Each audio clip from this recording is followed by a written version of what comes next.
Philippines going into Hungary? What can we offer Hungary? Okay, first of all, we import vegetables and the fruits from here. Mango, for example, good one. And we expect some major investments. I have met 7, 8 significant leaders of different companies here, which are interested either in financial sector, either construction, either real estate, either energy, who are now looking into the Hungarian possibilities. Because with some decisions, we have created the most attractive and most competitive investment climate of Europe in Hungary. We have the lowest corporate income tax rate, which is 9% flat tax. We have the lowest personal income tax rate, which is 15% flat tax.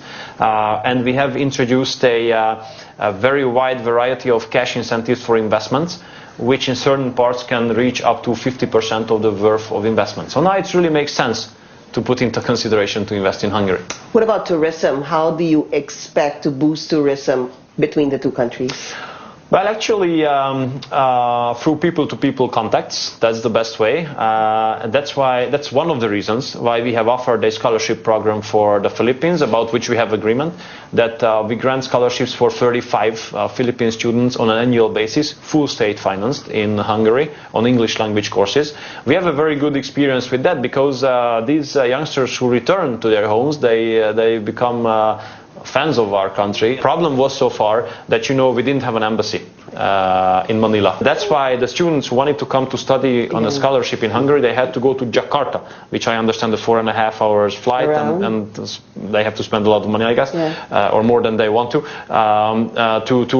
manage visa issues. But from now on, as we have an embassy, and from April, as the consular section will be operational, you don't have to travel anywhere to manage your visa issues. You can do it in Manila. So I think that will allow the youngsters of the Philippines to apply for the scholarships. And if we see a growing demand, there will be a growing offer. There will be much more interest, knowing, of course, that the embassy here opened. It opened back in 1991. It closed in 1995. After 22 years, you guys are back. Welcome back to the Philippines. Thank you. I'm just wondering what was the rational reason behind closing an embassy 4 years after opening. So I just can't imagine. We are very grateful for the Philippines that you have maintained your ambassadorial presence unilaterally in Hungary. 22 years. That's quite something. It's a commitment. Shows commitment.